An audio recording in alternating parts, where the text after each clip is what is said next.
Run, party, repeat. Welcome to the East Coast Adventures Dirt and Vert Podcast, where we talk all things running, racing, and training to help you get ready for your next big adventure. Learn from our successes and our failures, and have fun at the same time. Join us right here every week with inspiring guests who share their captivating tales from the trails. And remember, nobody cares. Run faster. All right. Welcome back to the Dirt and Vert Podcast. I'm David. I'm Mike. And you notice Mike has even shaved his beard. I So know. he's the complete opposite of Matt to this time. So, yeah. So Mike's filling in for Matt. Matt's on vacation with the fam, so he's helping us out. So everybody's The man lives in a camper and went camping in a camper. I've yet to understand his logic. He's got something going on. And our special guest today, if you don't recognize his face already, is Dylan Ledbetter. Dylan's coming off a fantastic performance from Mid-State Mile. He finished third overall, best performance he's had there yet. But Dylan's also had some pretty big wins throughout his short running history, but he's quickly acquiring a bunch of races and a bunch of trophies. He was our last man standing winner at Barn Creek in November, and he's podiumed several other races. I believe Hail Mary was one of them as well. I think he had over 100 miles there in 24 hours. So he's had some great performances, but we're going to learn all about Dylan today. So Dylan, if you don't care, tell us a little bit about who you are and how you got into running. Yeah, thank you, guys. Thank you guys for the opportunity to come on the Dirt and Vert podcast. I've been a listener, and this is a great show. So anybody, if it's your first time, get it out there. Share this podcast. They do great things for the ultra running community and just giving people an opportunity like myself. So appreciate that, guys. I'm Dylan Ledbetter, originally from Northern California, moved all over the country, was in the military for 8.5 years. So I guess you could say I started running then, forcibly, I would say, involuntarily. You have to be fit. Nothing over 6 miles. So I got out of the military in 2021, didn't run for 2 years, pretty much swore off running, which a lot of your military folks do that because you've been involuntarily made to run for so many years. And then I started listening to Can't Hurt Me. And I know, David, you talk about it a lot, that it's a lot of people's motivator is that book. And mine specifically was when David Goggins talked about the 4x4x48 challenge. And me and my buddies were supposed to do it in Korea in 2020. COVID hits, we can't do it. We're not allowed to do group PT. And so I'm listening to this book. And at the same time, 1 year ago, one of my buddies who was my roommate passed away. So then it was a motivator that, hey, I need to do this for him. So then I ran the 4x4x48 after 2 weeks. About 2 weeks of training. I ran a 30-mile week and then a 50-mile week, and I was hurting, but splitting it up 3 miles in the morning. I was doing 1 mile on my lunch break and then another couple miles at night. And then I ran the 4x4x48, and that's where it started, and I was hooked.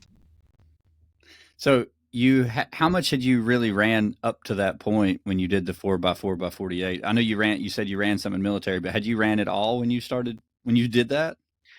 So I did it Easter weekend, and I ran a half marathon on St. Patrick's Day. So about a month, maybe 6 weeks total. Well, that was a big step up. So that was probably your longest distance ever at that point. Yeah, 100%. Yeah. And once I got to 20, I didn't know the feeling you'd get in your feet, the foot pain of not having time on feet. I think we talk about it a lot now in the ultra community, how important it is. But if you don't know anything about a distance over, I'd say even 15 miles, you're about to experience some new pain that you didn't even know was possible. Yep, new blisters too. Yeah, I didn't know socks. You don't know anything, and that's what's so fun about it is especially kind of going on it so fast like that. 2 weeks later, I ran a full marathon and then got humbled again, right? You think, I ran 48 miles in 2 days, what's 26? Well, it's a whole different thing when you do it all at once. And that 18-mile hill on the Rock and Roll Marathon in Nashville, it broke me off. Broke me off real good. I've heard that's a really good one. Yeah, that was my first road marathon. I've only done two marathons, I guess, at all. Not really my cup of tea, but it is a great challenge and a great thing to do for fitness. Yeah, I don't think it's anybody's cup of tea, but we always end up in them somehow through somebody or some motivator somehow.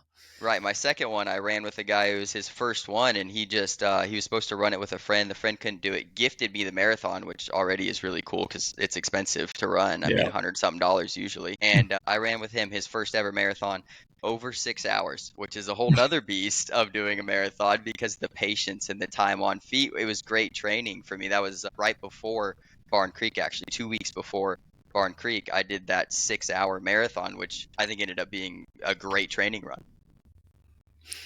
It's a 6 hour marathon. That sounds hard. It was hard. There. And really, it gave me a new respect for people in running because I think that I'm more of a middle of the pack guy when it comes to a marathon, like somewhere between 3:30 and 4 hours. And then you think the people in the front are fast and they're struggling. The people in the back at 6 hours are struggling at a level you can't even comprehend as a good runner. Like these people are just trying to move forward, and we were stopping every half mile for him to like stretch out a cramp and do this, and I'm trying to motivate him. I mean, it was an amazing experience, but a whole new respect for people that are out there just to finish a marathon, just to be in that 0.01% of people, I think it is, that complete a marathon in their lifetime, and it was amazing to see. Well, that's why we make it such an important part of like our events to make sure that we're there cheering all the way through the whole time, because it's important to everybody. It's special for everybody. Everybody's out there for their own reason. So kudos to you for doing that and for them finishing. Yeah, it was awesome. But for sure, 6 hours, that's painful. Like that's really painful. It's muscles you've never used and pains you've never experienced. But yeah, I agree. Go ahead, David. I was going to ask you, so you started running when you were in the military. Did you run any in school or do any type of sports or anything when you were in high school? I wrestled through elementary school and high school. So I ran a little bit training for that, but you're not, I mean, I don't know. I mean, I couldn't tell you how much, nothing more than, a few miles at a time. Yeah, probably more like workouts instead of runs. No track, no cross country, none of that stuff. So what really hooked you? Was it that 4x4x48, or was it something else? Was it just wanting to do something different? I think it's what happened during running, and a lot of people talk about like running is my therapy. And I think that I had gone through a lot in my past that I was unwilling to take accountability for. And for some reason, when I run even now, I dissect a lot of my prior mistakes or like what I want to do in the future. And like I figure out a way to solve how to not make the mistake again or how to accomplish the goal of the future while I run. Like either my brain just constantly works, and it's why I like to run like no headphones, no cell phone, right? No distractions. It's the best time. So that's what got me hooked, is I was able to, and it honestly in the beginning it was more painful than the physical part of running, was going through these emotions that I had refused to take accountability for just as an egotistical 26-year-old male in the military, right? I just had an ego and I was unwilling to kind of just address what I'd been through, and running gave that to me. So then once that happened, like I had a whole new outlook on the world and gratefulness for my life. And so it's impossible to go back when something has given you that much insight and love for yourself. Well said. So let's say we do the 4x4x48 and we do the then you find this race called Strolling Jim. Obviously you've done that. You did the half marathon, and then you find a little race in Franklin, Tennessee called the Mid-State Mile. Was that like your first, I guess, was Strolling Jim like your first actual ultra event? Yes. So Strolling Jim, I found I don't remember how I found Strolling Jim. I think I was looking up just marathons or something, and I came across it, and I was signed up for the 40 miler. But when I ran the 26.2 and like I couldn't walk afterwards, like my knees were in so much pain in my feet, and I ran a 4:03 or 4:08, something like that. Nothing super impressive, and nothing crazy slow either. And so I was like, I can do 40, and then I realized I couldn't do 40 after that, right? And because I was going like I went from like a 6 mile long run to a half marathon that I ran in like a 1:46, which is like 8 minute pace. I was like, I'm a good runner, I'm like, I'm doing pretty good out here. I run a marathon, get completely humbled, and go, okay, we're going way too fast with this. Let's drop down and run the 13.1 at Strolling Gym and get the experience of what it is, which then I met. Seeing people at Strolling Gym is what showed me kind of like ultra runners are different than what you thought. I'd lined up at a half marathon line and a marathon line. There is such a complete difference in an ultra marathon line. These people are, they're packed out. They're older. They're fun. They're having a good time. They're laughing with each other. They all know each other for the most part. They're wearing shirts from 1979. I mean, it's like you can't explain what's the difference, but it's just a community that you can feel. There's the lady that dresses up as the horse, right? Like she's super cool out there. Laz is out there, which I know of him. I didn't know how famous, I guess you could say, he was at the time, but he's over there lighting a cigarette and he's the race director. And like, it's almost confusing with all the different things that guys are drinking beers or like having a fireball shot. And like, it was such a different experience that I needed for me to even dive into ultra marathons. Yeah, you kind of realize real quick, it's like, I don't have to take this so serious. Like, I want to compete, but I get to have fun too. And that's kind of what has always drawn me to ultras is the laid back vibe. And if you want to compete, you can compete, but you're still there and you're going to meet some really amazing people and have fun. 100%. Even if it's a bad day. Yeah, even if it's a bad day. And the support is, in a marathon, I think when you have a bad day, there might be some people, that kind of come by and maybe say something in passing.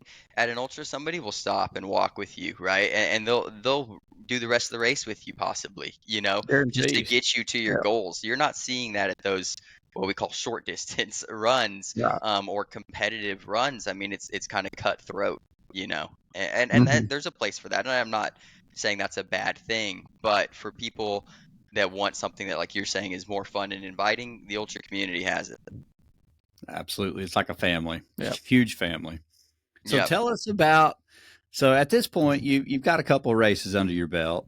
Tell us about how's things actually going. Are you hurting anywhere? Do you have any like little injuries, and how's fueling going at this point?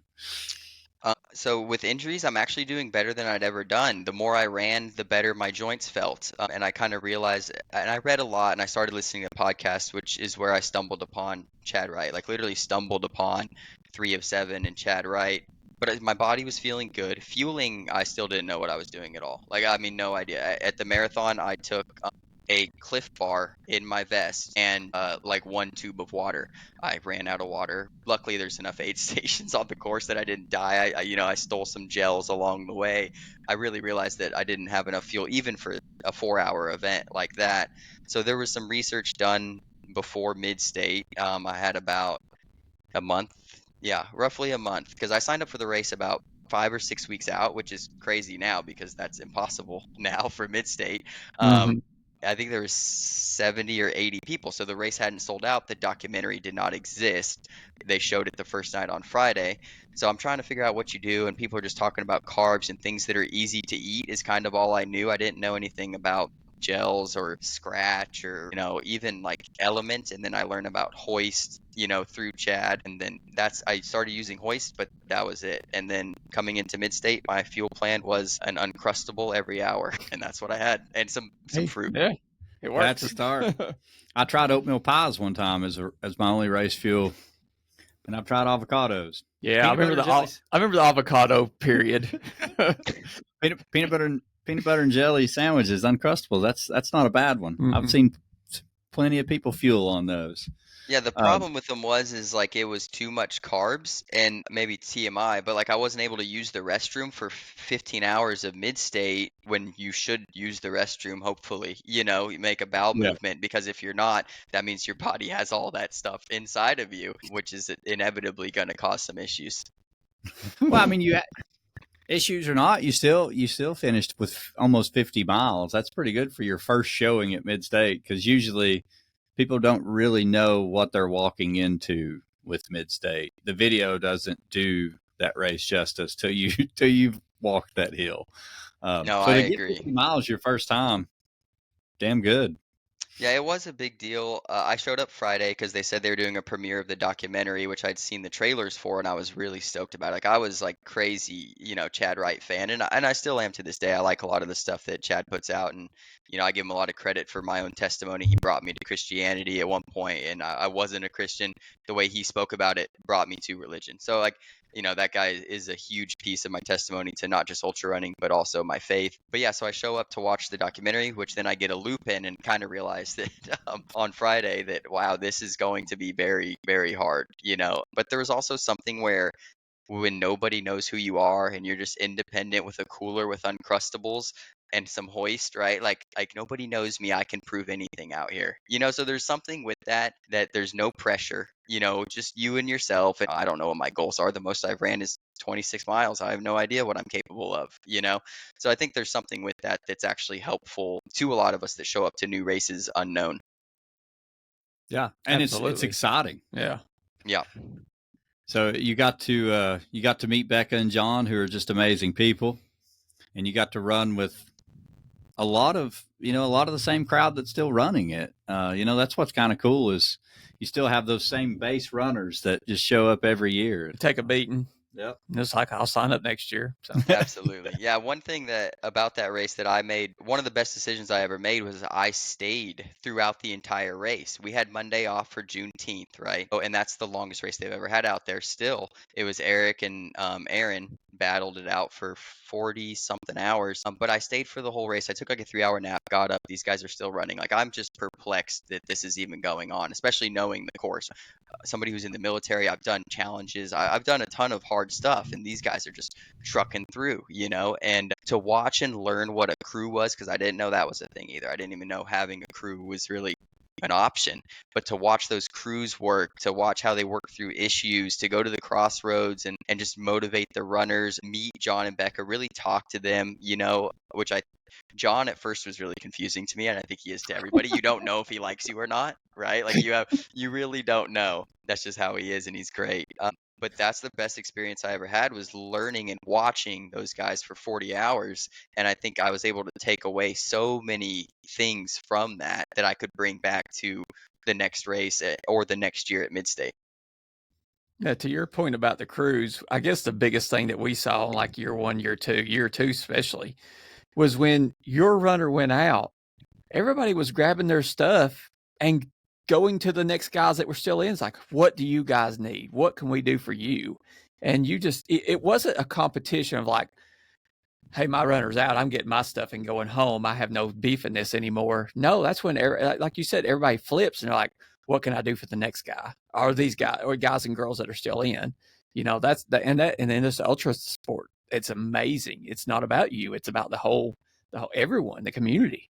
Yeah, and in that race, I actually forgot that I ended up helping crew with Jill Dennis and Aaliyah Moore, and I met Aaliyah, who's like a dear friend to me now, and Jill, who I ran Hail Mary with, just a month later, and she did 113 miles out there. I mean, maybe an unbeatable female record on that course. I don't know, but nobody's been, super close yet, and it was incredible, like to be involved in that. As somebody, I'm unknown. Nobody knows who I am, but because like I had shown that I was supporting the race, they're like, hey, do you have cold ice towels? And I did still have cold ice towels. So we started using them because she was getting heat rashes on like her legs and her back and stuff. So we were helping like trying to cold compress those things. But it was just cool. Like you said, like people invited me to help, and just because I was there. Mm-hmm. Yeah, that sense of camaraderie at that race is amazing. What was your problem that year? What took you out? Really just fatigue in my legs and not knowing that you can push through that, because I think you guys talk about it on here a lot, going into that state where your legs feel fatigued. But as an experienced ultra runner, that it's just going to be like that. You're actually okay. Like there's very few instances where we run far and long enough to where our legs actually give out, right? Greg Armstrong being an example where it actually happens at that race. Very rarely do we actually get to a point where we cannot move fast enough to complete that loop based off of fatigue in our legs. It's you get the fatigue in your legs, your mind says, I can't do anymore, right? Or I've done enough. I think I've done enough is more the excuse than I can't do anymore. It's like, I'm proud of me. I've met a PR, and all those things are going through my head. I'm thanking God for the experience. And once you start doing that, that's when your race is over, which is okay, you know, and I was happy to do 50 miles almost, but it's a false truth that your fatigue can take you out of a race. Most of the time. Yeah, it's a lot of it can be you not getting used to how it feels getting that many miles on your legs, for sure. And especially for you, I mean, hell, that's your longest distance at this point. Like, you ran 48 miles in 24 hours or 48 hours, but you just ran 49 miles in less than a day, you know, so Right. a big difference. But you turn around and go run a month later, Hail Mary, and run 104 miles. So that's pretty impressive. How did you like that race, and what made you decide to just jump right into a 24-hour race? Well, Jill mentioned it to me like in the days after mid-state. I looked it up. It's only an hour away from where I live. At this point, about a week or two later, I've kind of learning that running sub 24 is like a big deal, and running 100 miles is a big deal just in general. So that was a goal that I thought would take me a really long time to achieve, like years. And then I kind of saw an opportunity for it at Hail Mary, not knowing that I was capable of it. And still to this day, I don't understand how, with my level of training, I was able to do that. I really give credit to the Holy Spirit that day. But yeah, I trained a little bit more. And that race, John Harden, really nice guy. Very simple course, flat, 1 mile loop, right? All you got to do is fuel yourself. You can take a break whenever you want. You can quit whenever you want. We've got food over here. Really chill. There was a fire. Forrest was there as well, which Forrest is like awesome. Forrest and Jennifer. And Jill went out like a dart. She ran like the first 10 miles straight. And this thing starts at 9 a.m. completely exposed in July. Like, it is hot. And I'm like, I'm not doing that. And so I took a mid-state approach at it. I was doing 2 miles at a time, taking, 3 to 4 minute break. And then I think about 30-ish miles in, I went down to 1 mile at a time. I was running like 9:30 miles, sit for 2 to 3 minutes. I mean, all I got to run is 14 something per mile, and that's all I did. It was just rinse and repeat. And one piece of my testimony happened at this race is just I hit mile 40, which as a new Christian, I didn't know the significance of 40 and 41, but I hit 40 and my legs were hitting that fatigue point again, right? Which I didn't understand how it happened quicker on a flat loop than it did at mid-state, but it's because it's constant running, right? Not the run, walk. And something told me on mile 40 that it's just going to be like this and you're going to be okay. And I credit that to the Holy Spirit. There's nothing else that I knew that would give me that insight. And then I run mile 41. I understand that is true. And I just continue running. and that's why, the significance of the number 41, there's so much, the flood, and there's just a ton of different significance with that. So in that moment, I'd been a Christian, given myself to God for 6 weeks at that point, right? Like, I'm so new as a Christian. And at that moment right there, especially once I finished the race and accomplished the goal of 100 miles, I could no longer deny religion or God. There was no way, because there was nothing else that I could explain how I accomplished this. So what was the fueling strategy then? Were you like doubling up on the Uncrustables, or we found something new? We did find something new, and my parents came in crewed, right? So I was like, okay, you need a crew if you want to do well, especially if you want to be in for a long time, mainly for your mental, but also to prep food, and help with cold towels is a huge thing in a heat race like that. Help change your socks and shoes. There's just so much that a crew can help you do that takes the mental edge off of you as an individual runner, which, frees up, I believe. So we do some lighter quesadilla stuff, which was really good. John had some stuff. I found out I had some gels, but I'm not like a gel fan. I'd rather have waffles, the Stinger waffles. I just think they taste better. Like the gels, the consistency, like I don't love them, which I ended up having a lot at mid-state this year. I kind of just force-fed myself in training and just like got used to it. It just is what it is. But yeah, so we took a different approach on fueling, a lot more fruit and a lot more hoist, and It was easy though. Like the back, I call myself a backyard again, which I'm trying to get away from. But like I like that little term, and I tell people that sometimes because of how many backyard races I've run. But I like it because of how simple it is. It's the easiest thing you can possibly do. Even my regular day job and all the stuff you have to navigate through, if all I have to do is run a mile and then sit down and eat some food and then get up and do it again, like how much easier could it get, you know? Yeah. I mean, I love the fact that you're at this point, you're experimenting and trying to figure out what works better for you, because it's just continually trying to improve that, fueling such a major point and can control so much in a race, whether you finish or not, whether you can push or not. So it's extremely important, something we're always trying to do better at. Do you feel like you got a pretty good handle on it right now? Right now I do. I've never had like crazy GI issues Yeah. besides at Mid-State the first year or I guess lack thereof GI issues, like lack thereof, anything happening intestinally. Right. Um, but that was really the only time like I've never thrown up or anything like that. I think that I have a pretty resilient stomach, and maybe that's from like MREs in the Army and Army food, maybe. Like I Matt got to was give here. credit He to would tell you you're something. missing out for sure on throwing up. I can't stand it. I don't like throwing up, so I don't want to throw up. Yeah, but the fueling for Mid-State this last year, I never felt, I felt on point with it, and we can explain, once we get to Mid-State, because I was more deliberate with my fueling technique at Mid-State than I've ever been at a race so far. Well, you looked good. When we get to that point, I will say, you were on the opposite side of the aisle, let's say, or whatever you want to call it, but you were very consistent and just in and out. So it looked good.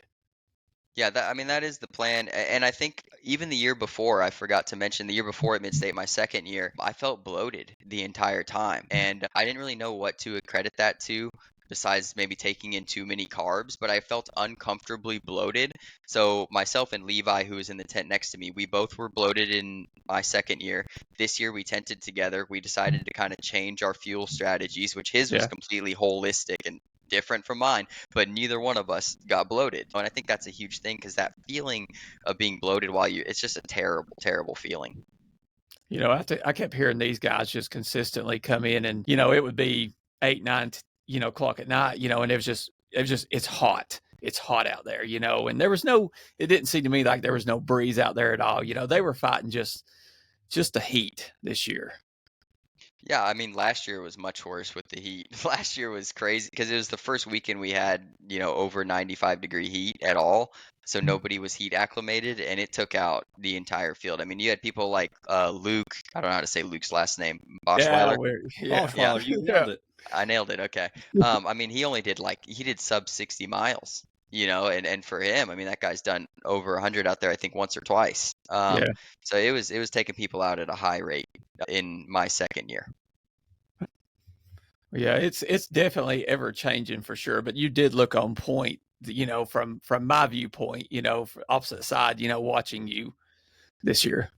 Yeah, well, I appreciate it. And this year I didn't expect to have a good race. I get demolished out there every time I go, Tennessee Mile or Mid-State Mile. Like it seems to, chew me up and spit me out, which is honestly a reason I go to that race. I think the willingness to fail is such a thing that people miss out on. Like sign up for races that you almost know you're going to fail at, because you're going to grow from them when you fail. And secondly, eventually you're going to surprise yourself. And that's what happened with me at Mid-State this year. Keep going back to those things like Tennessee Mile. I don't like cold running. I don't like the Murder Mile, right? It beats me up every single time, but I keep going because I know that I need this failure. And this year, coming off of a win at Barn Creek, going into Tennessee Mile, and I bowed out at 24 hours, and it's like, okay, we're humbled, and you need that. I really believe you need to have that willingness to fail and sign up for things that legitimately scare you or will result in failure. Absolutely. Yeah, that's the exciting stuff. The stuff that scares you, what keeps you motivated and keeps you training too. Right, and that's why, myself calling myself a backyard again, like I'm trying to move away from it in the next probably year or so. I'm going to try to do, I think Pinoti 100 this year is on my calendar. Hopefully another 100-miler, and then like we were talking about earlier, David, but Cocodona in May, which is so scary, ridiculously scary. A point-to-point race. The farthest I've run point-to-point is Strolling Jim, 40 miles, and that's still a loop.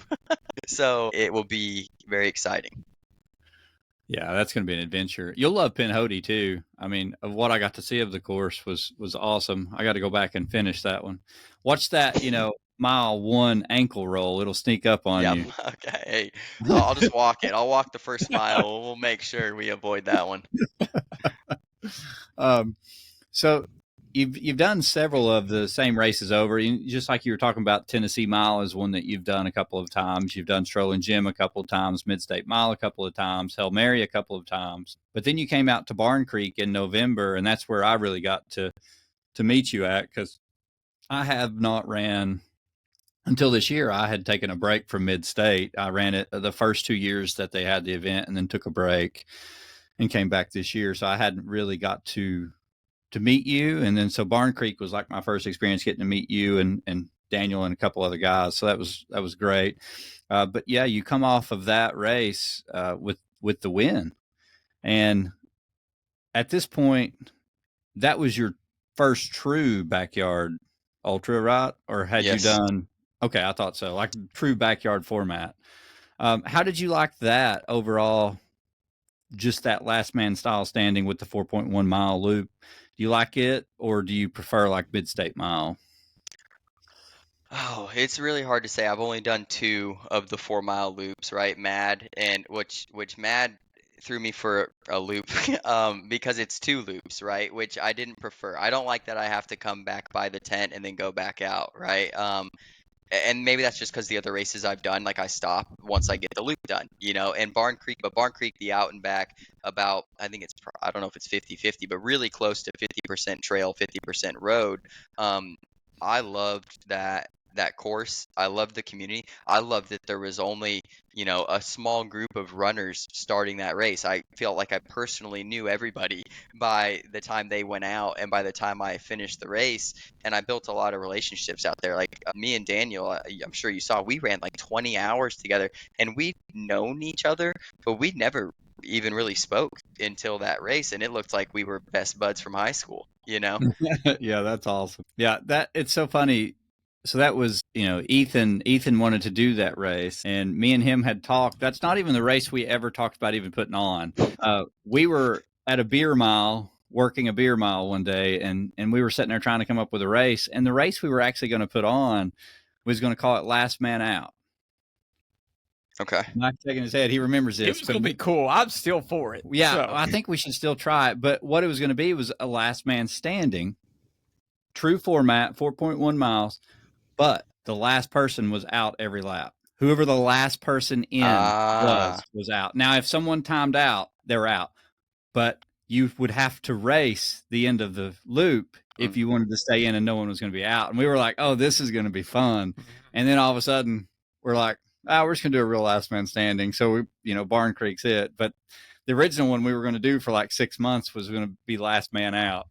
Yeah, that's interesting. That concept is you can't run your own race, essentially. I mean, maybe you can for a little while, but I know, especially at Barn Creek, most of the runners were running fast in the beginning, and which I say fast, like 40 to 45, somewhere around there, to include like Brandon and Dusty and David and Brian, and everybody's running fast. And me and Daniel are like, I like 50 minutes. He's like, I like 50 minutes, and that's what we were hitting, plus or minus 30 seconds. But in your format, there's no way that works. But what's so fun about Last Man Standing is eventually me and Daniel got to talk to everybody, because they would work, they'd hit their little death spiral, they'd come back through us. But the great thing is we had a little community go. Me and Daniel joked the whole time, and I'd like to speak about that too, so about having fun in a race rather than being competitive, and what that's done for me.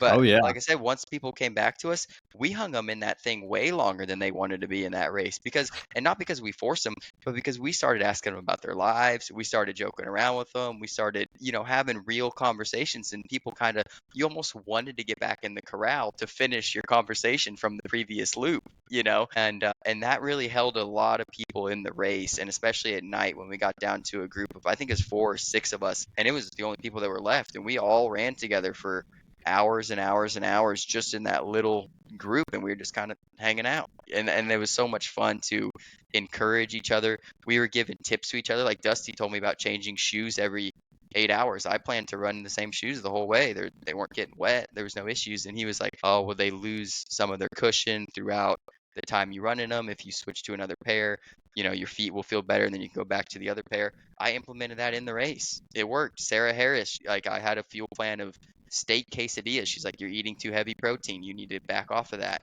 I back off of it. My stomach felt better immediately. Like, it's like these people, we were all literally just helping each other, like, throughout this race and encouraging each other, and it made you run better. You really cared about everybody that was in it. Yeah, and that format, I mean, the ultra running community does that anyways, but this format almost magnifies that because they can only go as far as you go. Like whoever's beside you, that may be the last person. And if you can't go any further, they can't go any further. And a lot of people don't really always care about being the last man until they get to a certain point of a mile.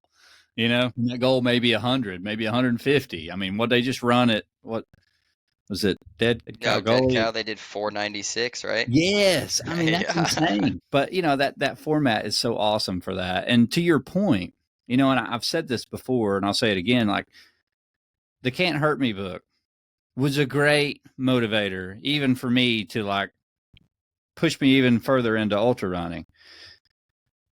But that book is also misleading in a way because you don't have to be mad or angry or push yourself into the abomination of never ending. There's a lot of fun to be had in an ultra, even if you're winning it. Doesn't matter. You can still have all kinds of fun and meet some really cool people and help them, and they'll help you because we all are always learning. And a backyard, man, that's the best format for that. And especially a true 4.1 mile backyard. I mean, Mid-State's good for that, but it's like 15 minutes. You've Right. got a 4.1 mile loop. You're out there for almost an hour with each other. Like you get to learn everything about that person if you really want to. Right. And to add on to what you're saying, oh, go ahead, Mike. No, I was going to second exactly what you guys are saying.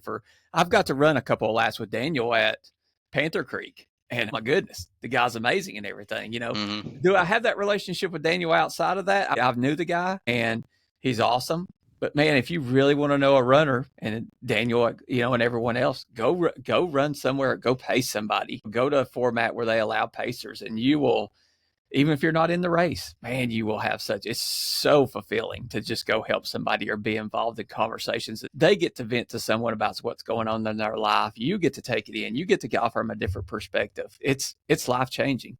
Absolutely. And I think for most of us, especially people like myself that were former athletes, I think that we come into these things thinking you have to be competitive, you have to be cutthroat. This is everybody's my enemy, right? I think, and that's what you're kind of explaining with David Goggins, or even I think Chad Wright's documentary is misleading that you have to kind of be a jerk to everybody. I'm the best out there. And I came out there like that, and I've raced races like that. I do not race well like that. I don't. I need to be laughing. I need to be encouraging everybody else. I need to be You need cracking to be jokes. you.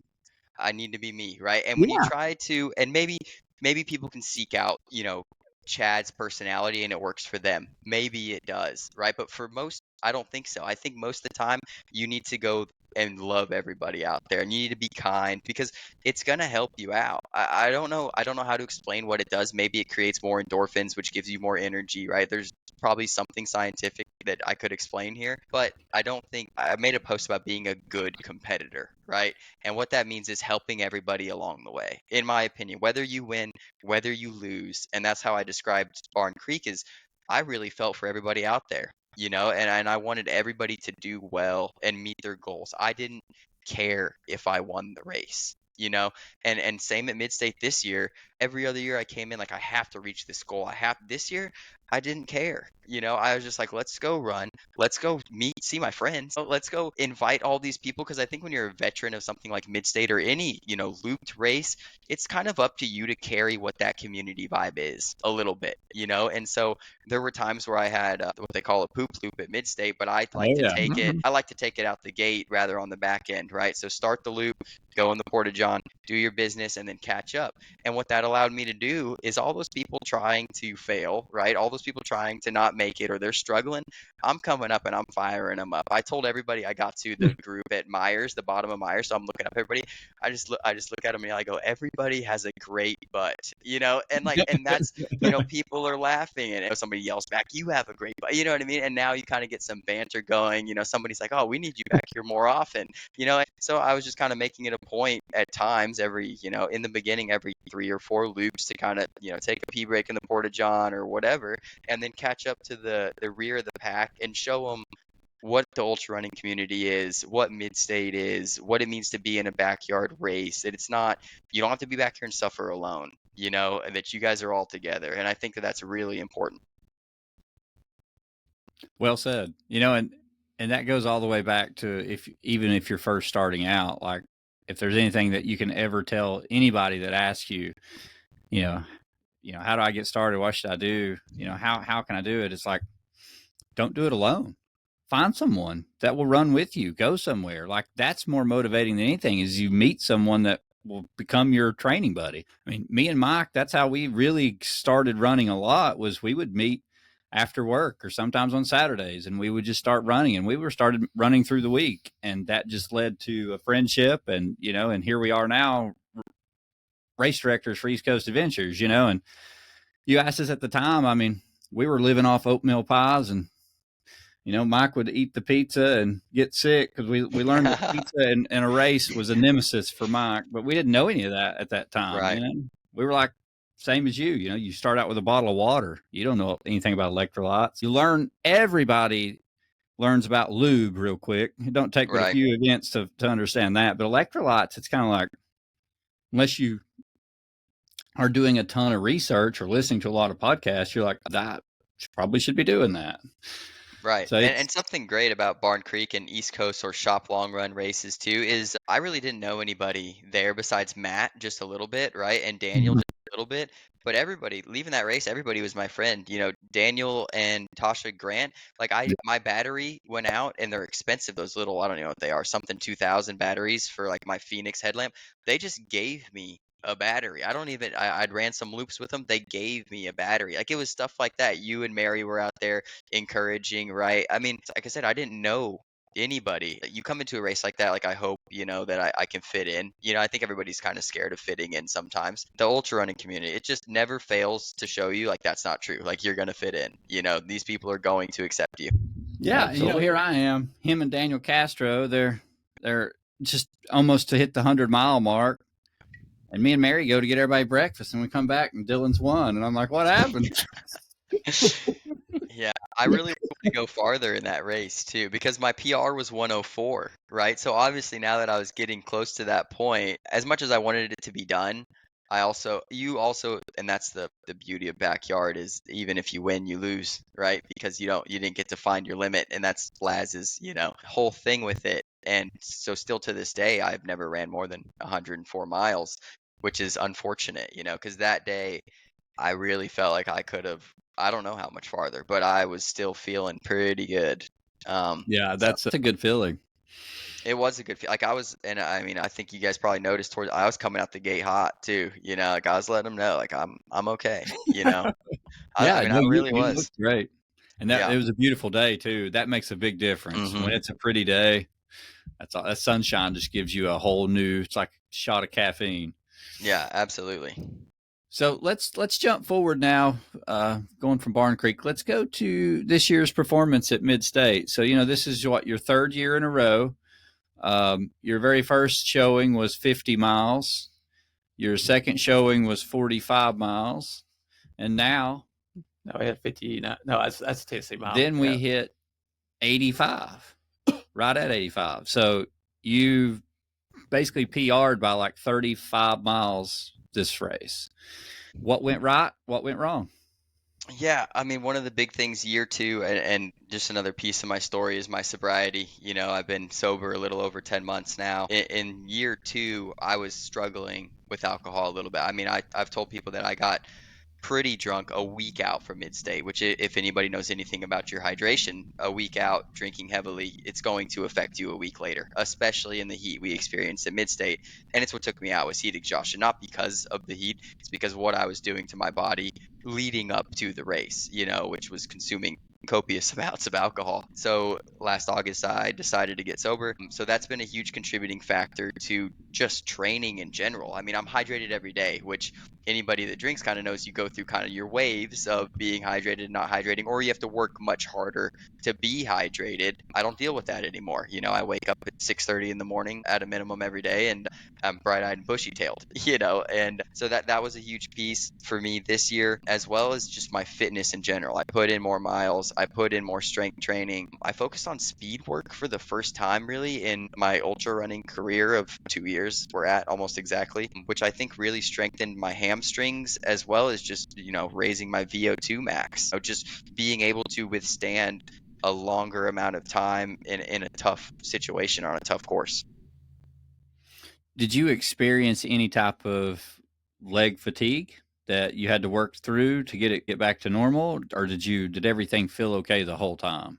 At I know that mid-state, I know it, yeah, in mid-state, because I know that there's a lot of ups and downs with that course. You can have some really bad laps, and all of a sudden you can hang in there. You can have some really good ones. It's just that constant pounding. But did you experience any leg fatigue like this year compared to previous years? none, really none. My mental was really clear. I was still really awake. My legs felt good. No GI issues. Like, I mean, I was still hydrating. I was still peeing like almost every other loop. The thing that happened, I had a shin, like my shins just decided to get really, really tight. And I thought it was shin splints. I believe it's a stress fracture. I don't know. But it cracked and there was bruising for weeks after. And I don't know. I didn't go to the doctor. It's better if I say it's a stress fracture and I need to take 6 weeks off than going and finding out that it's like, well, you just have a mild stress fracture, because then I'll just run, and so I'm treating it as if it's a severe stress fracture so that I force myself to stay off of it for 6 weeks. So you've been doing that since mid-state. So Well, I ran the day after mid-state 4 miles thinking I could run through it, and then I ran the next day 2 miles and the pain wasn't getting any, and the swelling was still there. I had swelling on that shin for 10 days straight, and so I knew that it was a little more severe than shin splints, yeah. and they started around hour 20. Like, it was a pain in my shin that I wouldn't say it's like excruciating. It's just like if somebody took a ball peen hammer and just like tapped it, right? Every step. They just tapped it. It's like that. It's sharp and it hurts, but it wasn't affecting my speed, or it was just pain, and that's what I told myself that for many, many hours, that it's just pain. And that really carried me through because my legs were fine. What finally took you out? I Because you're think down that at this point. You're down to 3 people, so you're in the top 3, which is at mid-state. That's huge because that's you've worked hard to get to this point. You line up at the line for that last lap, and what happened? I wanted to quit so many times before then, and I think we do that a lot, especially at something like mid-state. I think I told myself for hours that I was going to get to intermission and then do one loop, because it's you can't go out on intermission, right? Do one loop and I was going to be satisfied, and just because of the sheer amount of pain, I was like, I knew I was causing damage every loop. Like, I mean, I just felt it. I knew it was bad, although not slowing me down. I get to that point, I think there was 4 of us left, so then that top 3 carrot kind of kept me in the fight, and then once Kale went out, I was like, well, I can't go out the immediate loop after Kale because maybe these guys were holding out for top 3, and if one of them wavers and I can get to top 2, now we can kind of struggle through literally anything, But those guys looked so strong. Jeremiah, and you had Nicholas on, and Nicholas and Jeremiah were slow on the loop after intermission. They both were slow. Like, I could see them, which was rare because I was running 17:30s. I mean, almost on the tee every single loop. Those guys, I don't know what they were running. I never saw them. I saw him in the beginning, and then I never saw him again. But that loop after intermission, I saw him, and I was telling Kale, and this is what lost me the race, I believe, mentally, is I was telling Kale, I was like, there's blood in the water. They're getting slow. And my mind shifted from my race to their race. And that's when I believe I lost the mental edge, just because I wasn't focused on me anymore, right? Every other loop, it was like, I'm here to encourage, I'm here to have a good time. I was praying throughout the entire race, and usually you're like praying for one more, and that's what I would have done in the past. I was just sending prayers of how grateful I was to be in the moment that I was. And we're talking like, 40 miles in, 60 miles, multiple times, like I was finding myself overwhelmed with how grateful I was to be where I was. And so I was just, just talking to God about what he's done for me, and that it was so much more than I expected ever.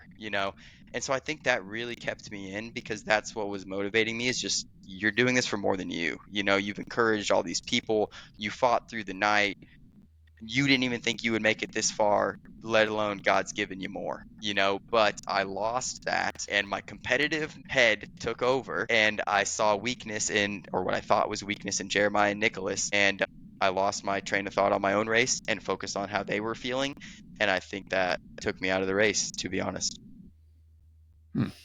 Yeah, that's something that we all do, though, especially when you start getting just a little doubt in your head. You start worrying about what the other person looks like, and if they look great, man, it can be so defeating sometimes. And it gets in your head. We've all been there, though.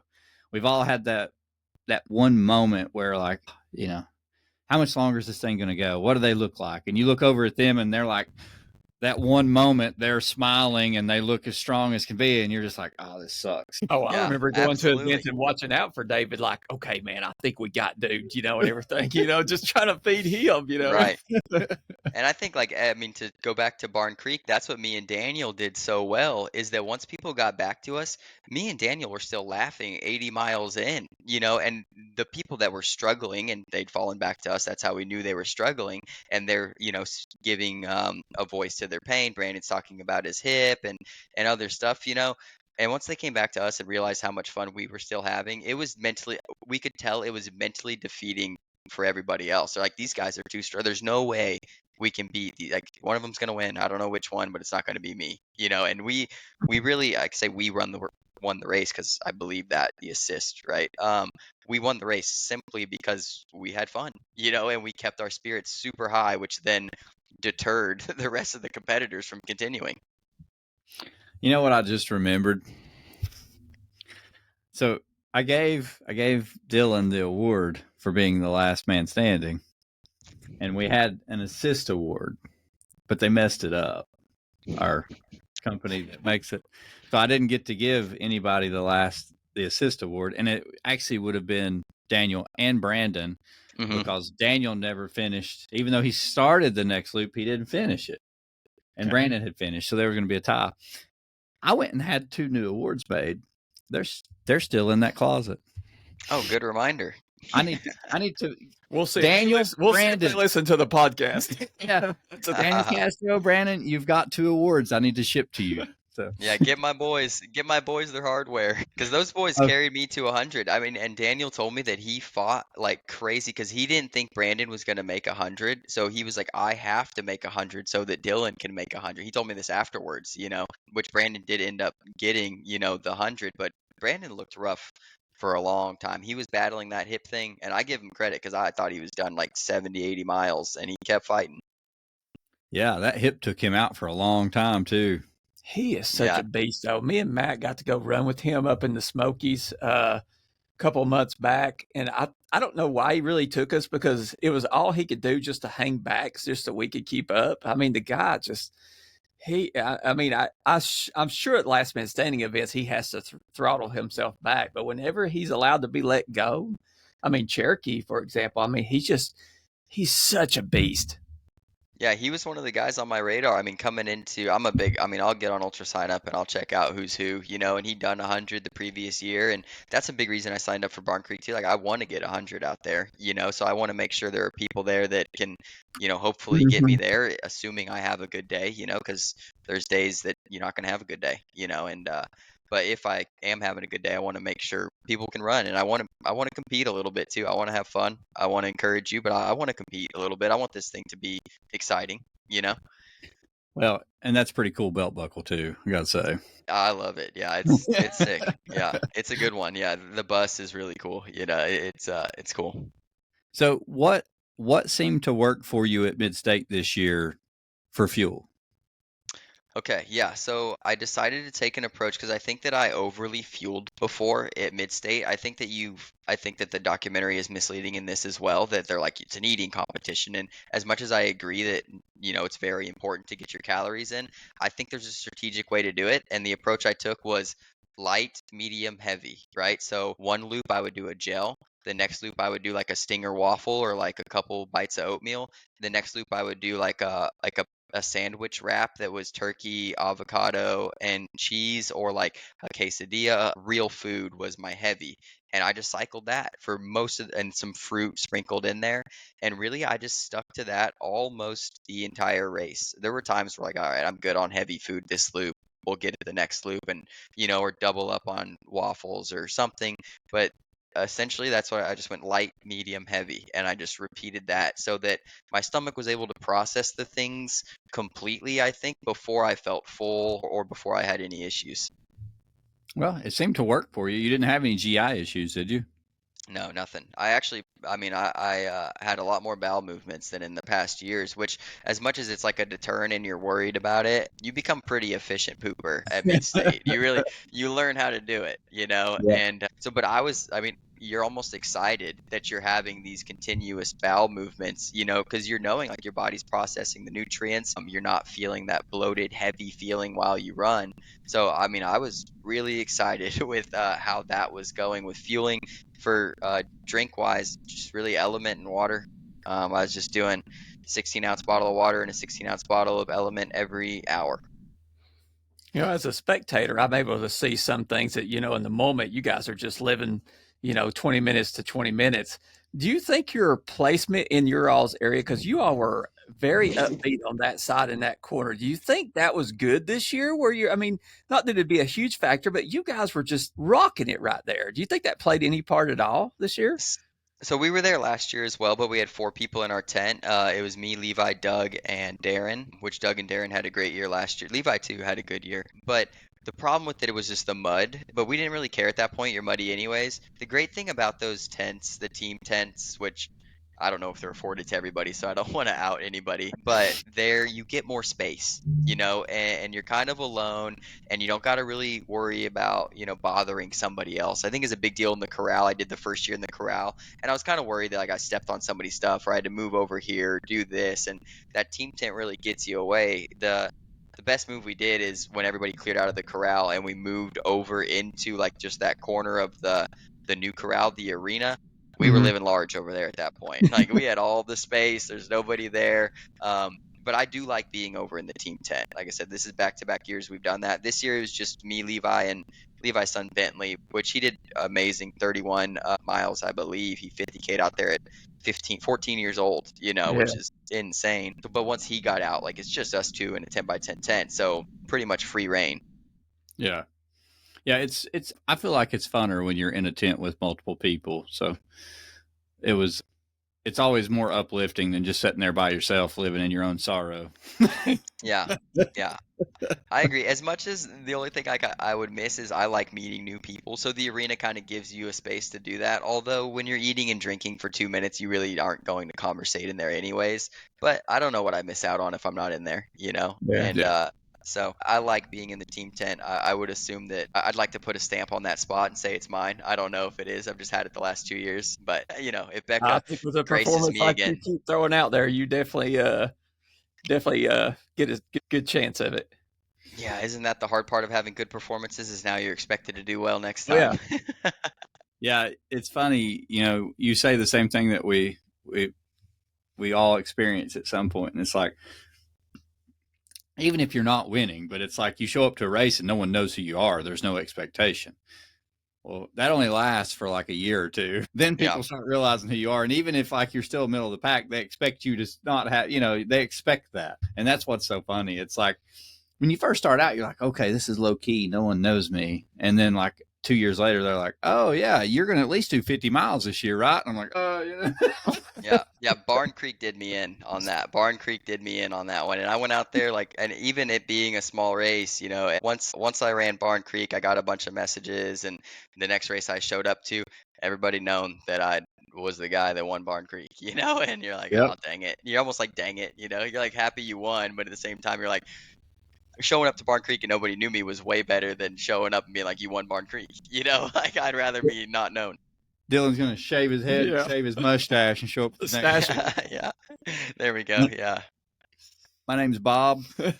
Yeah. So let's talk now. We'll hit this real quick and then we'll get into the listener questions. And Mike, that's what I was doing earlier. He has plenty of them. Yeah. So I'll text them to you. But let's talk about you haven't done 100-mile point-to-point race yet. But you have done 100 miles. But you've signed up for Cocodona. Yeah.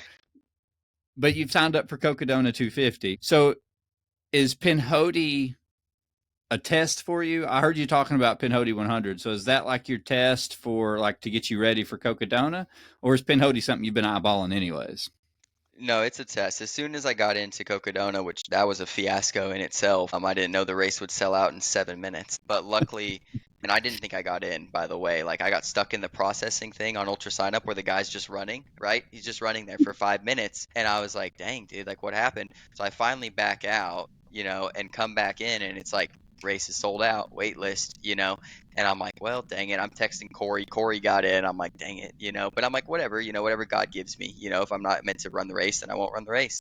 And then I go to wait list again, and it says you're already registered for this event, and I'm like, okay, check the email, there it is, confirmation. So I was like, oh, I went through like a whole wave of emotion, but yeah, that was the whole thing. But yeah, Pinhoti, so once I got in, I was like, I need to run point to point.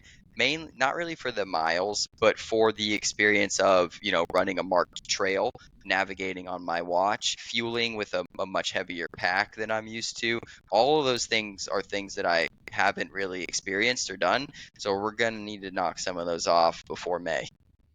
Yeah, and I'm going to tell you, Pinhoti's a great one. The trail system is beautiful. It's a little rugged too. It's all runnable, which is awesome.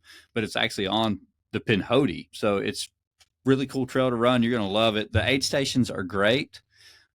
Race director's great. It's a fun race. You'll really enjoy it.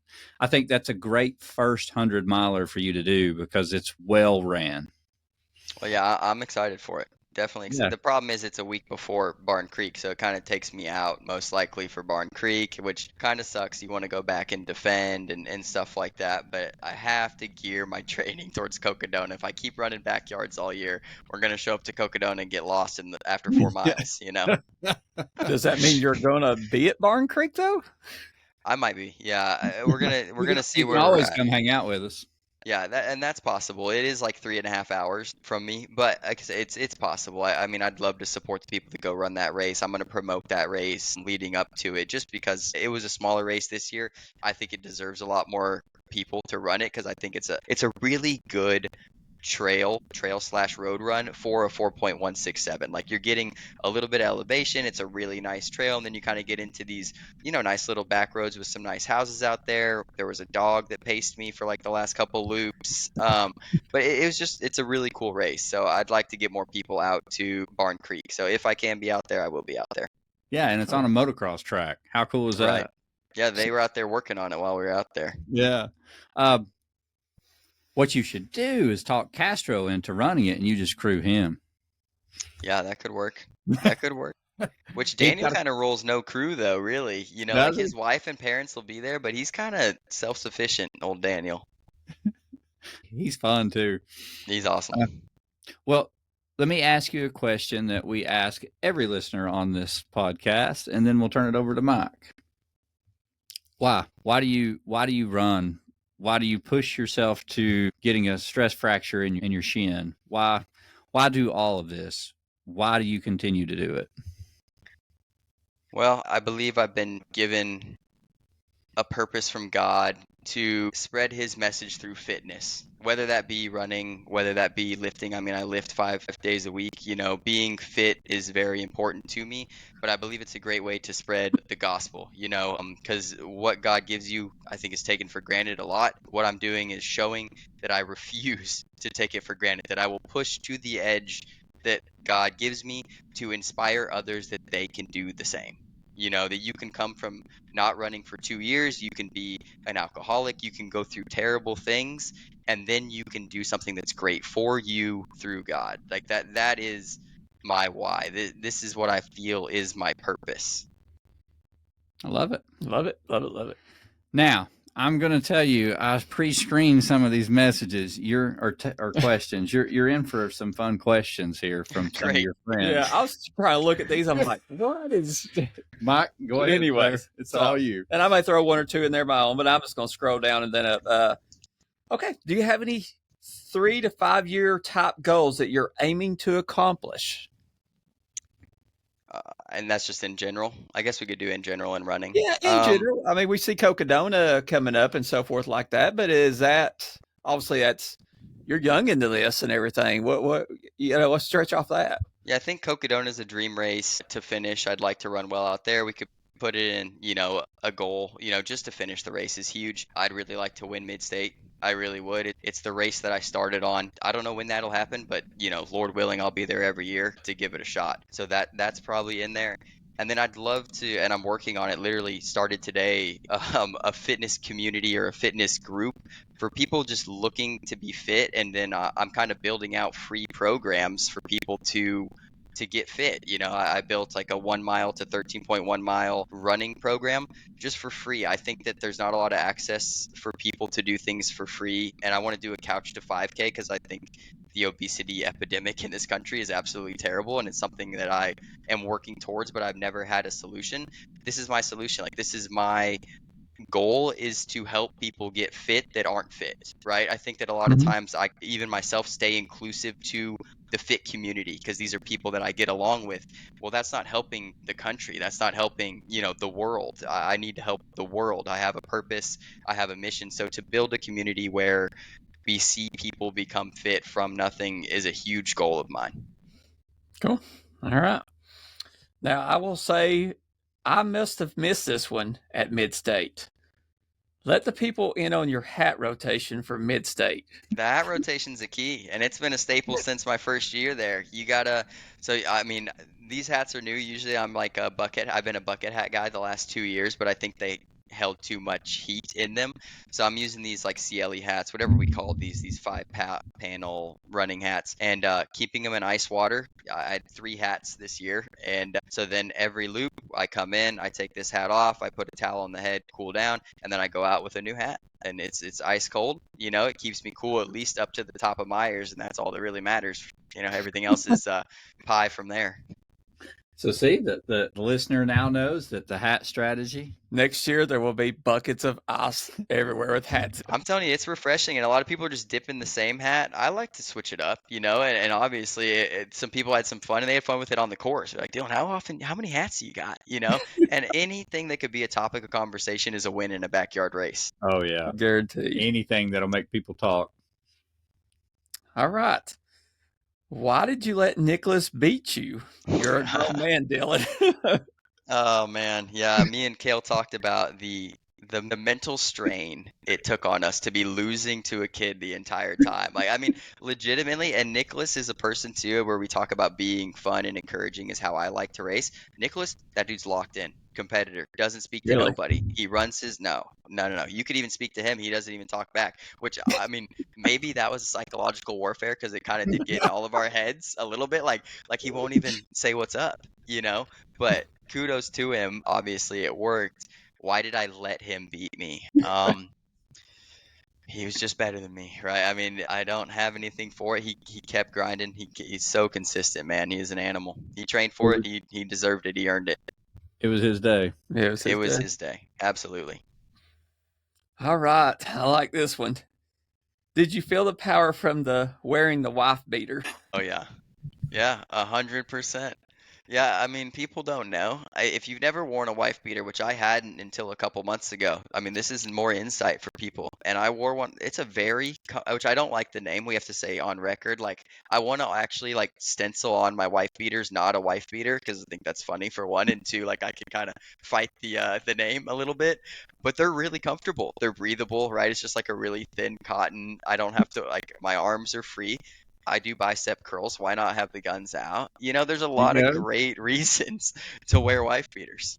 This may be a good swag item whoever for us, asked though. that question actually topped wife beater. And that's the thing. Everybody knows what it is. Everybody I knows. haven't heard it called that in years. See, Kel Jackson, I think, or maybe that's the response. I'm not sure. It's tough to tell on screenshot, but yeah, that could be a good swag item for us. Dude, that'd be great. I'd rock it. I mean, I'd have all of them. We have to add that as an option for the team. Yeah. Bingo. Let's see. I think you hit on this just a little bit, but the question in general is, how has your sobriety journey changed how you approach your daily training / race goals? Well, how's it changed is you don't have to work around it, right? Like, I mean, I think that, you don't have to work around drinking alcohol at all. You don't have to factor for more, water consumption, more electrolyte, or, my morning can't start at this time because I'm going to be out until 1 a.m. or I can go on, 9 p.m. Friday night runs that I used to be in a bar, right? So now I'm getting extra training. So, I mean, it's just all around. It's been super beneficial to me. I have a clearer mind. I'm able to, like I said, plan my training and then follow it so easily. There's nothing that can throw a wrench in my training, like alcohol used to. Cool. Yeah. It definitely makes sense that way. Kudos to you for being able to eliminate it and, overcome it for sure. Yeah. How long have you been sober now? A little over 10 months. Yeah, no, I mean, super new. And really it started as like, okay, I was trying 60 days, which would have been a big deal for me. I mean, I guess it still is a big deal. But 30 days in, the benefits of just like a clear mind and no brain fog and all the things they speak about that come with just consumption of alcohol, I realized that there was no benefits for me anymore. That it wasn't giving me anything that was resulting in something positive. So the reason to consume it was at a zero at that point, right? There's no reason to go back. Like, could I go drink a beer right now and that be it? Sure. But what would be the reason to spend $7 extra? Like what that too, right? You're going to save hundreds of dollars a month not drinking. It's been a crazy money saver as well. Well, it's kind of funny because we spend all this money on health supplements, on whatever. Protein, creatine, whatever, anything. And then you turn around and you drink a beer or a shot, and that pretty much just negates everything you just took for that day because you send your body into shock. So it's almost like if you're going to do that, then, you're not really offsetting anything. You're actually just making it worse. So I still like to have a beer, but I usually have it after my race and during my training block, especially when I get close to race. I try not to drink it all, which is completely different than what we used to do. Oh yeah. During the race, after the race, before the race. Yeah. And when you quit doing that, you realize that there is a performance gain from that. And, until you actually do that, you don't realize that. But kudos, 10 months. You say that's not long, but that's a long time. So that's great. Yeah, thank you. Appreciate it. Is that it, Mike? You got gear. I think that's always a question. I didn't see it on there today, but runners always like to know what's your favorite pair of shoes or what's your go-to piece of gear that, if you're going race day or training, even that could be different. What do you like? Yeah, and I actually rock a lot of different pairs of shoes, and I think a lot of people will tell you not to do that. I really like my Mount to Coast R1s for things that are like I'm gonna hit like kind of a softer trail, maybe like a packed in mid-state. It's a really good shoe. This year, needed a trail shoe. I run a Nike Pegasus Trail, which I really love. They're really light. It has the grip that I need. I don't experience blisters, like never actually had a blister running. I think I don't get pedicures. My feet are very hardened. They're leather on the bottom down there. They don't get blisters. It's not possible. And then for road running, I like my Asics Nova Blast. I've just like a ton of cushion. I'm also really fast in those. That's about it. For shoes, I started with Brooks. Great shoes. I mean, there's so many good shoes. You just have to find what you really like. And like I said, I like a bunch of them. I bought a ton of them, and I haven't had anything really hurt me besides the what were they? They were Brooks Ghost Maxes, and they were just too flat. too flat. Okay. Well, shoes are like different for everybody. So if you find a couple of different pairs that fit you, that's great because then you can rotate them out. But trying to explain to someone what kind of shoe that, I hate the shoe question. Like, what's your favorite shoe? And I'm like, well, this is my favorite shoe, but that doesn't mean it's going to be your favorite shoe. Right. I tell them you gotta go to a shoe store and have them check out your feet to even know where you can start searching. Once you know what kind of foot you have, you could almost buy 5 or 6 pairs. You're gonna like at least half of them. For the most part. Absolutely. Yeah. Yeah. And honing that into, I think I've honed in a shoe, probably not. And I don't know if you ever will because they're always changing and improving, or the opposite. You might love, what was it? The Hoka Speed Goat, like one was great. And then the next series, everybody disliked. You don't know what you're going to get. Just keep running. Nope. And I've had to keep many a pair for a month before I'm like, like the first 2 weeks, I'm like, I'm taking these things back. And then you don't do it. You keep running in them. You keep walking in them. And then, 2 or 3 weeks later, you're like, man, these things are pretty cool shoes, That's happened to me more than once. Yeah, absolutely. Other than that, my gear is very simple considering I run loops. I'm backyard again. So for the most part, you don't really need to. I have a Solomon vest, just like an Active Skin 4. If I run more than, for 2 hours, then I'll put that on. And it's nice. I ran it for strolling gym. It carried all the water I needed for 6 hours. So besides that, make sure you have a good hat rotation and you're pretty good. There you go. Got to have a hat rotation in there. And a wife beater, right? I mean, I'm stapling some things into my closet of running. Wife beaters are also very cheap. We're gonna have to get a white tank top and put East Coast Adventures on there. Absolutely. For him. I'll wear it. Yeah, not a wife beater on the back. See what my wife says. So Dylan, I got one last question for you, and then we'll see if you got any questions for us. But since you are on the running team, Nobody Cares Run Faster. I probably should have said that in the beginning of this podcast, but what's that been like for you being on a team of where you get constant banter and you get to hear everybody's opinions and you get advice, and it's kind of a cool thing to see 40 plus people in a group chat that are just talking about all kinds of crazy stuff, which is so much fun. But how has that been for you and being a part of the team this year? Yeah, I think that I actually struggled a little bit to apply, and the applications came out right after Barn Creek. So if I wouldn't have won Barn Creek, I don't even know if I make the team, to be honest, which would have been fine, no offense. But I struggled because of what we talked about earlier, like being unknown. Like, do I want to be a part of a team, right? Because there's almost a great thing about being an individual, and not being a part of it, being unattached, I guess you could say.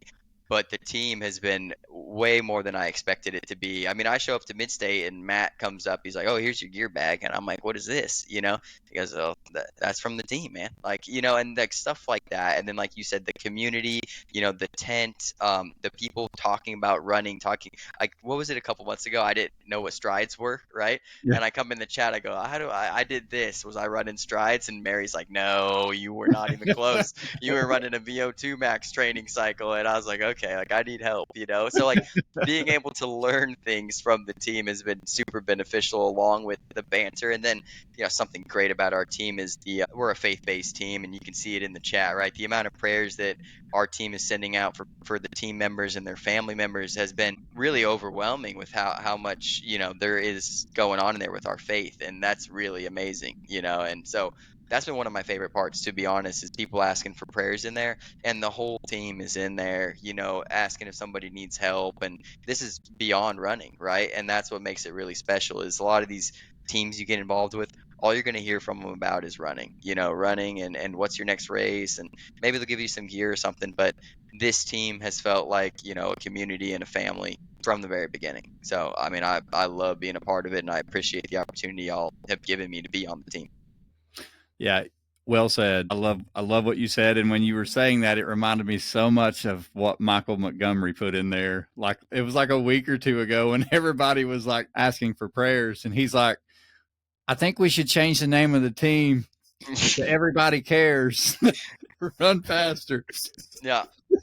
I mean, literally though, it's so true, and like I said, with Daniel and Tasha, from before I was on the team, giving me a battery, from Matt being out there at Barn Creek, like really supporting me. Like, he was over at and Mary as well, maybe yourself, I'm not sure, because you showed up kind of later. But coming over to my tent, I was over there by myself. Hey, what do you need? Hey, do you need help with anything? And that's before I'm on the team, but it shows what the character of the people within the team.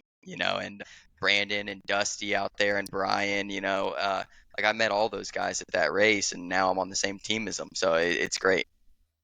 I'll say this, this come from me and David running together and him pestering and me just saying, okay, he convinced me that we can do this. So we created East Coast, blah, blah, blah. Then Matt and him come up and then say, we need a team. And I'm just like, I don't know, Matt. I was in my mind thinking that once we do this, we're going to lose control of what East Coast naturally is. Like, we had X amount the first year. And then this past year, it almost doubled, I think.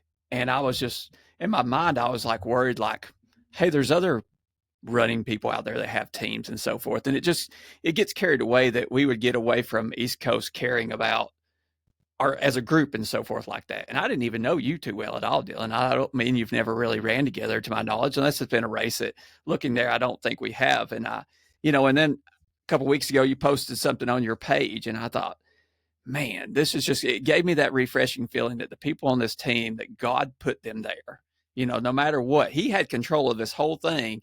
And somebody asked months ago, like, hey, what do I do to get on the team?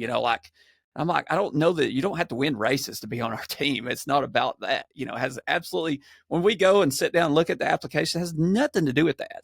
We're not like, oh, because if that is the case, I'd be off of it. It just, it's the people, it's the attitude, it's the wanting to give back that puts them there. And you can't go out there and just raise your hand and say, look at me type deal. It'll show, you're one of those runners that when you go to an event, you can see the joy in you. You can see the love for you can just see that you're wanting to give back. And like I said, that's something you can't fake. Yeah. And it goes back to, kindness being a very big one in the community. But another thing that we always talk about is, how does this person handle failure? How does this person handle stress? How does this person handle things when they're not going right? And, we want that person to still do the right thing. Everything can be going wrong, but you're still kind and you still treat people with respect. And that is really what this team is built around, is kindness. Love your neighbor. That's what it all comes down to. No matter if it's a good day or bad day, love your neighbor. And that's what we talk about when we're looking at the team. How does this person handle conflict? How does this person handle things when everything is going wrong around them? Do they have character? Right. And yeah, I mean, and I think a lot of us, and by the grace of God, we're blessed with that salvation. And once you're able to give yourself to God, like, I think it almost comes with the territory of being a Christian. A good, faithful Christian is you don't care about yourself anymore, almost, right? Like, you're doing what you have to do to get by, but what you're doing is to push a message for everybody else, and that's what I do. Like, they say, oh, why do you train so hard? I train so hard for you, and that's like, people ask, why do you post so much on social media or something? And and it's looked at as negative sometimes. Like, I post every run or every day when I wake up, and it's like, well, I might get that question from you, but I have a dozen messages a week of people telling me that they did this because they saw this, and I don't have to explain that to anybody, and I don't. And but that is God doing that, right? Through me. It's not me, it's not my run that inspires somebody. It's the message of God being pushed through me, that allows that person to have the courage to message me, hey, I need help with this. And like I said, and that's what I'm trying to start with this community and this group, is like, it's not about me, it has nothing to do with me. It's what has God put me on this earth to do, and that's to help others. That's it, is to help others. Dylan, what questions do you have for us? Well, where do you see this team in the next 3 to 5 years? What goals do you have for East Coast Adventures? Like, what is your guys' overarching goal of East Coast Adventures, if there is one? We want to continue to grow in the community so that we can reach more people. The whole point of us starting this was, we were runners. We love to see people do things that they never thought they could do, to reach a point of an accomplishment that they never thought that they would ever do. And we get to see that at almost every race now. Someone who used to weigh 400 pounds, who just ran their very first ultra, or someone who just lost the love of their life, and they just needed to go run and do something, or someone that just quit drugs and started running and wanted to come run this race and ran a marathon or ran an ultra, all that stuff. Like, that's why we started this. We finally feel like we're to the point where we can start growing East Coast Adventures and reach further out into other areas. And I think that's kind of what we're going to try to do over the next few years, is try to put some races on, maybe in another state. But, we also want to focus on the team and make sure that we continue to grow the team some as well. We're probably not going to grow the team a whole lot more, but we are going to add some more to it, and really just trying to get more in the community. Even with our team, we want to start having events where we can all go out and just hang out and have a cookout, do a run. And, that's something we're working on too, but we continue to talk about things to help more in the community and to help raise more money. That's one of the things we're really focused on, is trying to, a lot of the companies that help us, like ham radio, the sheriff's office, others, we raise money for those guys as well when you're doing signups, but we also try to help with 5Ks. We've started timing 5Ks over the last 2 years, and we do it for a lot less than most people do, but that's because we want them to be able to put the race on. Like, that's the thing. It's like some people that are going to put on a 5K, they may only get 50 runners. They can't spend $4,000 for you to time their race. Right. So, we're trying our best to make that stuff more accessible and more affordable, and if you look at like our races, that's why we have sponsorships for people to, to sponsor us. And that's because we try to give you as much as we can for a smaller price. So we try to keep our prices lower, but that's really hard to do right Yeah. in this It's world. tough. But we're really trying. And the whole point of that is so that we can make it accessible to everyone. And I'll be honest with you, there are people that to this day, they'll email us or message us, hey, can you have a payment plan? Hey, is there any discount? Because I'm struggling right now and I can't afford it. We give them a free entry. Mm-hmm. Because we have sponsorships, we have that available. We can do that. And that to us is what matters, is that someone that wanted to run this event, we don't care if you have the money or not. If you message us, we'll try to help you any way we can, because that's truly what matters. Well, you typically can look back and you it's not somebody random. It'll always be, you'll be able to look back and say, man, they have been at events, they have given, they are a good person. And it's happened before. I said the amount of, I don't know the word I'm looking for, gumption that they had to, or, they had to really go out on a limb and say, hey, I'm struggling right now. Can you help me? I mean, for me to ask for help, oh my goodness, I'd have to lose 2 legs and everything. That's just me as a guy. And I thought, this person come and asked for help. Oh, you dang right, we're going to help you. Yeah, that's what we're here for. I don't think when me and David and Matt, and Dad and everybody's really put all this together that we knew. I don't think we could ever foresee the reward it is to be a race director and see people come in lap after lap or go run and hear their story. To do that, we just thought we was going to put races on and hand out medals. And I never saw the benefit of being a race director. It's amazing. It's the most stressful time you'll go through, the 2 weeks before a race. But race day, when everything's finally up and going, I mean, there's nothing more rewarding than just seeing somebody smile, knowing that whatever problems they have, it's out there and they just get to run. Absolutely. You're almost creating an adventure for someone to escape from whatever it is that they need to escape from. Like, there are people that come to this race just to forget everything going on in their lives, because this is that moment where they can like be stress free, because this is what they want to do.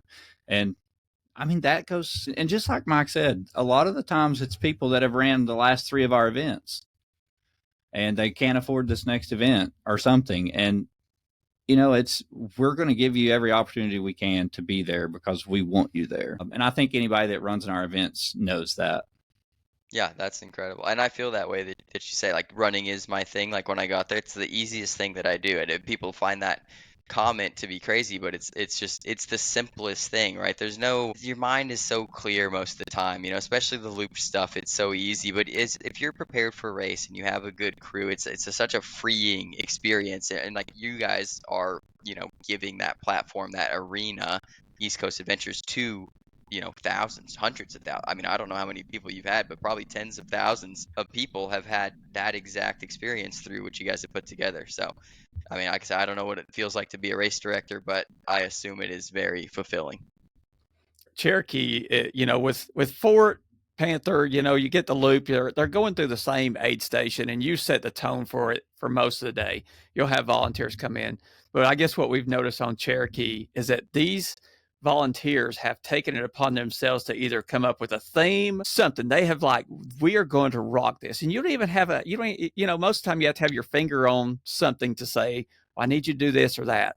No, the ones that are coming back and typically volunteer at our events, they're more pumped up in some situations than we are, and they see things that we don't see, and they're there, and you'll get feedback from runners like, oh, that aid station there just saved my day. And that's awesome. That's where you get that. That's where you're doing something right, and that's what we hope we are. So absolutely. Yeah, we got some rock star aid station captains. It's they really care. They're theming it out. They're having fun, and that's really what matters. Because when a runner walks up into their aid station, I mean, they're full service, and that's what's really cool.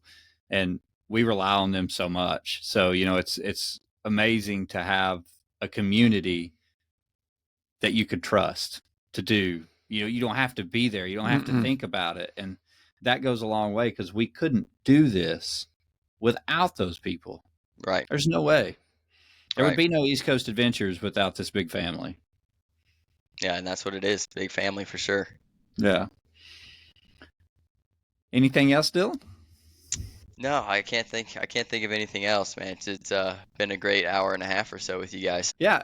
Real quick, before we get off here, you host a podcast. You want to tell them about your podcast real quick? Yeah, I own a cornhole bag company, so it's called Corn Slingers Bag Company, CBC, and we make professional cornhole bags. So most people haven't ever experienced those, but if you check us out, cbcbags.com, that's where you get all of our stuff every Thursday night. So tomorrow night we do a podcast, a live podcast on Facebook and YouTube that's just cornhole related. We give credit to people who've won with our bags throughout the week. We talk about upcoming tournaments, usually controversial cornhole topics that are going on, which people, if you know anything about any niche sport, there's always some drama or a new rule or something like that. So we'll go through that and discuss it with the live audience. It's a really good time. Yeah. So if you guys are interested in cornhole bags, cornhole boards, or the sport at all, just give us a follow. Check out the website. Really appreciate it. We're 100% veteran owned, so that's kind of cool too.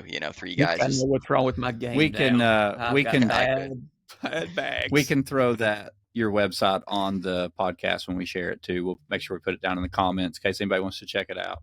Everybody always needs a good set of cornhole bags. I'm telling you, you're going to think they're expensive, but they're going to be worth it. They're going to last way longer than anything you got. The playability, like I said, it's very hard to explain if you haven't experienced it, but you won't regret it.